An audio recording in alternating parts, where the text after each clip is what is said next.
इस बुलेटिन के प्रस्तुतकर्ता हैं टारगेट आईएएस कोचिंग। आपकी सफलता ही हमारा लक्ष्य।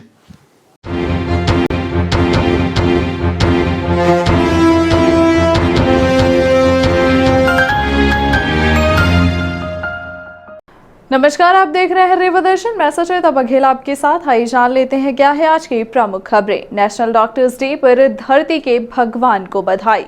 टीकाकरण केंद्रों में टीके की कमी से लोग परेशान।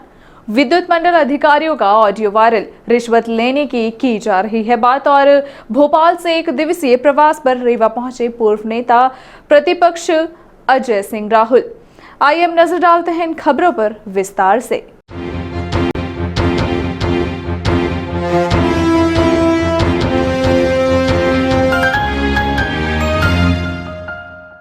नेशनल डॉक्टर्स डे पर धरती के भगवान को बधाई। एक ऐसे चिकित्सक जो भगवान के भरोसे स्वयं है, लेकिन मरीजों का इलाज इनके द्वारा निरंतर जारी रखा गया है।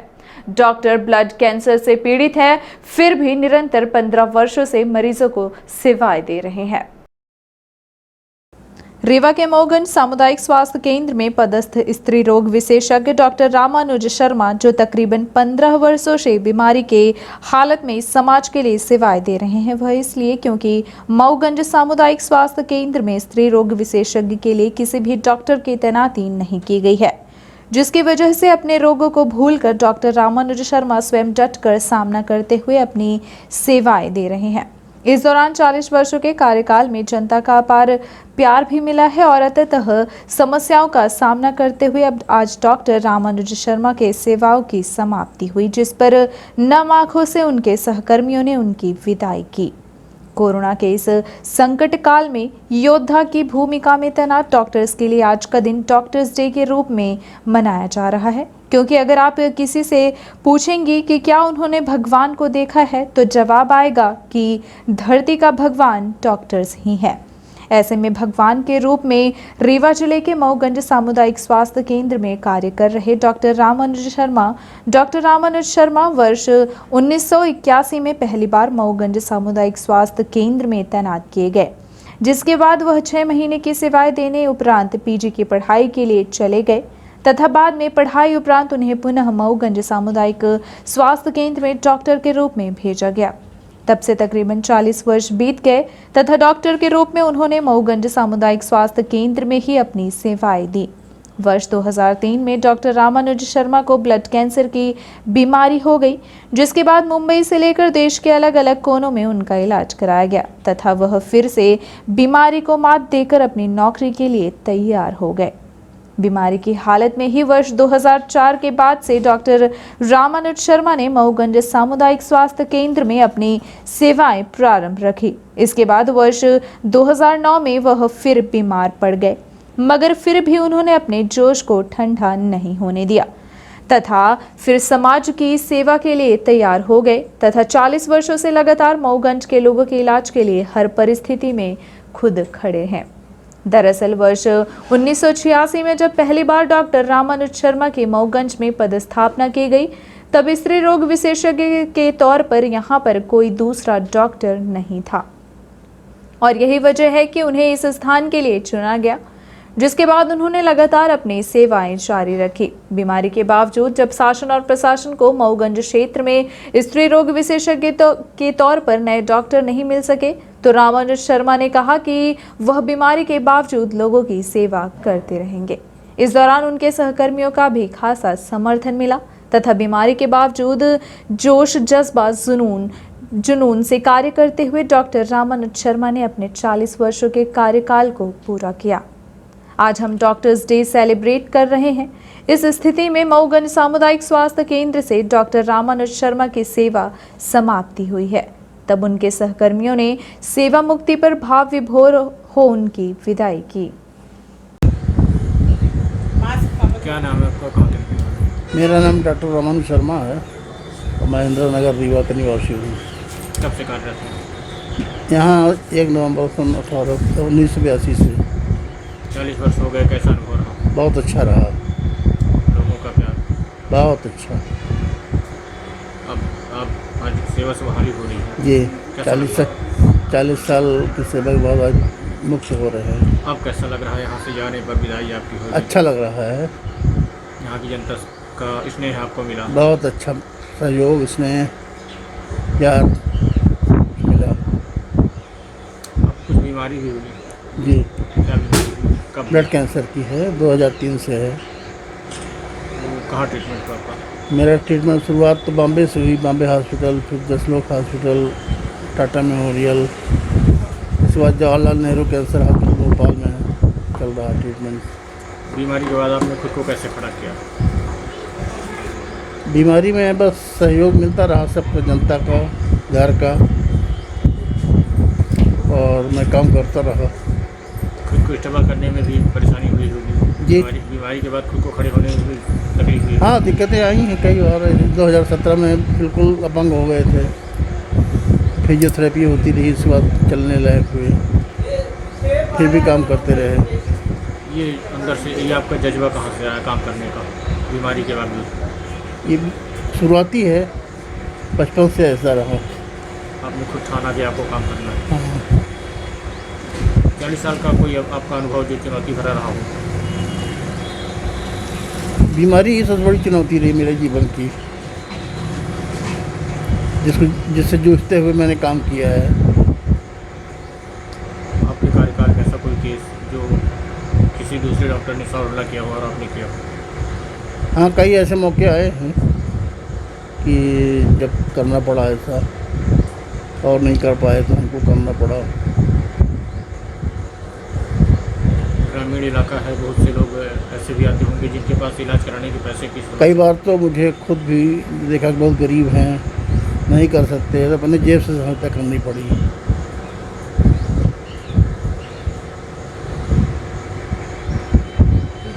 टीकाकरण केंद्रों में टीके की कमी से लोग परेशान, भीड़ हुई बेकाबू। प्रदेश सरकार द्वारा चलाए जा रहे कोरोना टीकाकरण महाअभियान में लोग बढ़ चढ़कर हिस्सा ले रहे हैं, लेकिन सरकार का यह अभियान जमीनी स्तर पर पूरी तरह से खोखला साबित हो रहा है। रीवा जिले में कोरोना टीकाकरण अभियान के तहत हनुमना तहसील अंतर्गत खटकरी में टीकाकरण के लिए हजारों की संख्या में लोग पहुंचे थे, लेकिन टीका खत्म हो जाने की वजह से लोग परेशान होते देखे गए।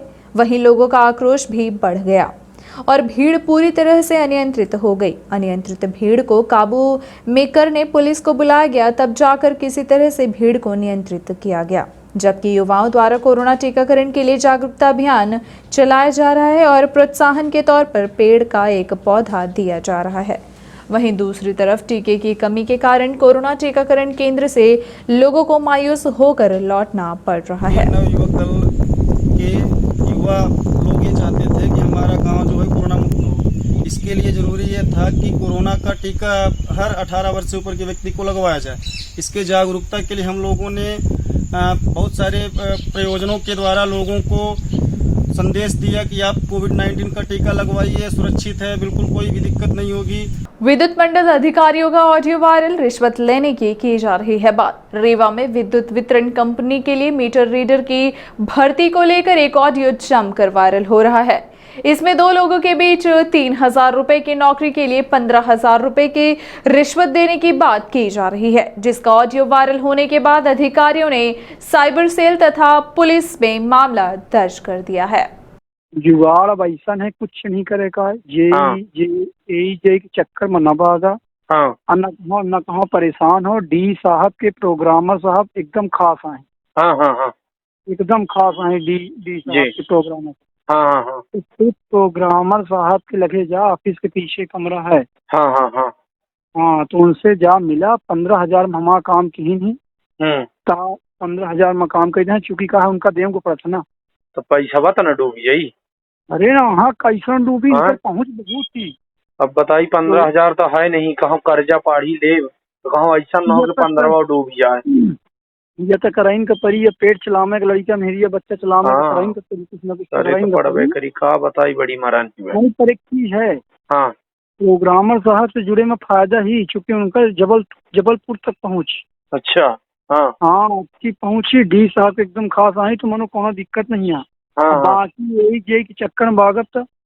रीवा में मीटर रीडर की भर्ती को लेकर एमपीबी बिजली कंपनी के 2 लोगों की बातचीत का ऑडियो वायरल हुआ है। इस ऑडियो में 15,000 रुपए देकर भर्ती होने का जिक्र किया गया है। साथ ही दूसरा व्यक्ति सलाह दे रहा है कि 15,000 प्रोग्रामर को देकर तुम भी भर्ती हो जाओ। इस ऑडियो के वायरल के बाद एमपीबी में हड़कंप मच गया है। विभाग ने मामले को गंभीरता से लेते हुए जांच के आदेश भी दे दिए हैं। साथ ही साइबर सेल और पुलिस में शिकायत की है। ई का कहना है कि मीटर रीडर को 3,000 रुपए वेतन मिलेगा और इसकी भर्ती के 15,000 रुपए मांगना गंभीर है। जबकि मीटर रीडिंग का काम जिस एजेंसी को दिया गया था उसका काम पूरा हो चुका है और अब इस काम के लिए नया टेंडर बुलाया जा रहा है। इसकी जांच कराकर दोषियों पर कार्यवाही होगी। वहीं अमहिया थाने में पुलिस ने शिकायत दर्ज कर ली है और मामले की जांच शुरू कर दी है। मामला ये है कि यहाँ के डीई जो हैं उन्होंने शिकायत दर्ज कराई है कि उनके प्रोग्रामर के नाम से मीटर रीडर की भर्ती के लिए कोई आपस में लेन देन की बात कर रहा है और जो पूर्णतः जो है गलत है उनके द्वारा बताई जा रही है। उसी की जांच के लिए उन्होंने आवेदन दिया है। यहाँ से जो है आवेदन को जो है और साइबर सेल में जो है जांच के लिए लगाया हुआ है और जो भी तथ्य जांच में आएंगे तो आप लोगों को उससे अवगत करा दिया जाएगा। भोपाल से 1 दिवसीय प्रवास पर रीवा पहुंचे पूर्व नेता प्रतिपक्ष अजय सिंह राहुल। बुधवार को 1 दिवसीय प्रवास पर भोपाल से रीवा पहुंचे कांग्रेस के वरिष्ठ नेता व पूर्व नेता प्रतिपक्ष अजय सिंह राहुल भैया काफिले के साथ सबसे पहले मऊगंज विधानसभा क्षेत्र के बन्ना गांव पहुंचे और कोरोना काल में मृत हुए लोगों के परिजनों से मुलाकात कर उन्हें ढाढ़स बंधाया। इस दौरान उनके साथ पूर्व विधायक सुखेंद्र सिंह बन्ना समेत बड़ी तादाद में कांग्रेसी नेता मौजूद रहे। तत्पश्चात पूर्व नेता प्रतिपक्ष श्री सिंह ने देर शाम रीवा स्थित राजनिवास पहुंचकर वर्तमान राजनीतिक परिदृश्य पर पत्रकारों से चर्चा की। इस दौरान बड़ी तादाद में जिले भर के तमाम कांग्रेसी नेता मौजूद रहे। आइए सीधे हम आपको रूबरू कराते हैं अजय सिंह राहुल भैया से। सुनिए उन्होंने क्या कहा। ख्याल से भारतीय जनता पार्टी में भ्रष्टाचार कोई मायने नहीं रहा, शिष्टाचार बना दिया। ट्रैप होते हैं उसके बाद भी उनको पद मिलता है। अनेक उदाहरण हैं इससे प्रदेश में। यहाँ रीवा में वक्फ बोर्ड में कोई पकड़ा गया हो, आप बिल्कुल सही कह रहे हैं, लेकिन जो कार्रवाई होनी चाहिए वो नहीं होती है इनके पार्टी में। याद हो कुछ साल पहले भोपाल में एक आईटी सेल, भाजपा का आईटी सेल वाला पकड़ा गया था, वो जो पाकिस्तान के लिए फोन सिस्टम था, उसके बाद भी उसको पद मिल गया। वैसे लोग ही जो सम्मानित होंगे उसका क्या होगा। आज की घटना है देवास में, 5 आदिवासी बच्चियां के कंकाल मिले हैं खेत में और भारतीय जनता पार्टी के नेता ने और कुछ उनके साथियों ने उनके साथ बलात्कार किया और उसके बाद मारा। कहा था किन कारणों से यहाँ पर कांग्रेस की पराजय हुई, ये तो शोध का विषय है। आप ही लोग चुनाव के नतीजों के पहले खुद ही कहते थे कि बहुत अच्छा प्रदर्शन विंध्य से रहेगा, लेकिन रिजल्ट विपरीत हुए। अब क्या कारण था विपरीत होने का, ये तो जो हम लोग चुनाव लड़े थे अपना अपना विश्लेषण कर सकते हैं, वो किया भी है। लेकिन सरकार तो हम लोग के हारने के बाद ही बनी थी। ये जरूर अवश्य है कि यदि 10-12 सीटें, वैसे हम लोग तो उस समय उम्मीद करते थे कि 18-20 सीटें हम लोग जीतेंगे 30 में से, यदि उतनी और संख्या होती तो अवश्य है कि